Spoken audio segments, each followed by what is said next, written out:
ومن أحسن قولا ممن دعا إلى الله وعمل صالحا وقال إنني من المسلمين. Allah yo'liga da'vat etgan va o'zi ham solih amal qilib, men musulmonlardandirman degan kishidan ko'ra kim chiroyliroq so'zlovchidir? ولا تستوي الحسنة ولا السيئة ادفع بالتي هي أحسن فإذا الذي بينك وبينه عداوة كأنه ولي حميم. Yaxshilik bilan yomonlik barobar bo'lmas. Siz yomonlikni go'zalroq muomala bilan daf eting. Shunda birdan siz bilan o'rtalaringizda adovat bo'lgan kimsa qaynoq qalin do'stdek bo'lib qolur. وما يلقاها إلا الذين صبروا وما يلقاها إلا ذو حظ عظيم.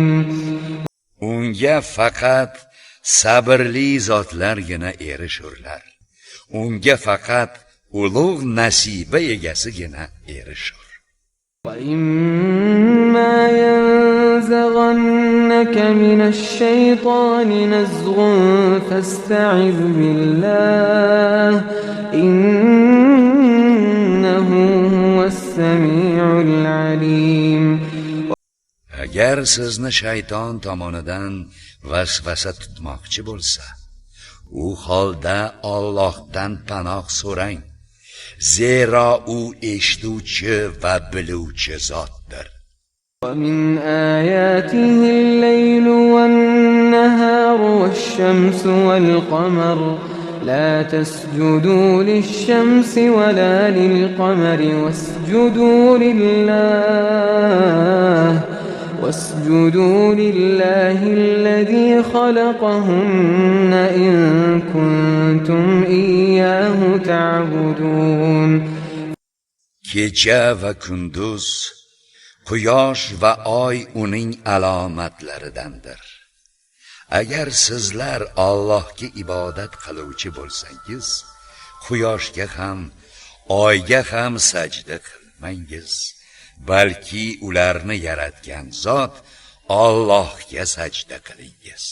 فَإِنِ اسْتَكْبَرُوا فَالَّذِينَ عِندَ رَبِّكَ يُسَبِّحُونَ لَهُ بِاللَّيْلِ وَالنَّهَارِ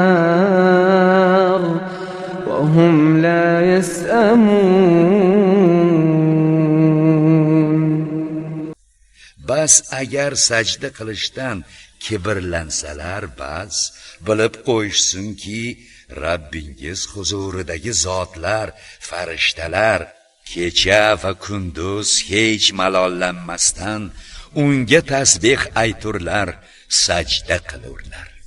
وَمِنْ آيَاتِهِ أَنَّكَ تَرَى الْأَرْضَ خَاشِعَةً فَإِذَا أَنزَلْنَا عَلَيْهَا الْمَاءَ اهْتَزَّتْ وَرَبَتْ إِنَّ الَّذِي أَحْيَاهَا لَمُحْيِي الْمَوْتَى إِنَّهُ عَلَى كُلِّ شَيْءٍ قَدِيرٌ. Uning alomatlaridan biri yerni xor, qo'riq holda ko'rishingizdir. Bas qachonki biz uning ustiga suv, yomg'ir yog'dirsak, u harakatga kelar va unar. Albatta o'sha yerni tiriltirgan zot o'liklarni ham tiriltira oluvchidir. Zero u barcha ishga qodirdir. إن الذين يلحدون في آياتنا لا يخفون علينا أفمن يلقى في النار خير أم من يأتي آمنا يوم القيامة اعملوا ما شئتم إنه بما تعملون بصير. Albatta bizning oyatlarimizda, tafsirida qing'irlik qiladigan kimsalar bizga maxfiy bo'lib qolmaslar. Axir do'zaxga tashlanadigan kimsa yaxshiroqmi yoki qiyomat kunida Allohning azobidan xotirjam holda keladigan kishimi? Nimani xohlasangiz o'shani qilaveringiz.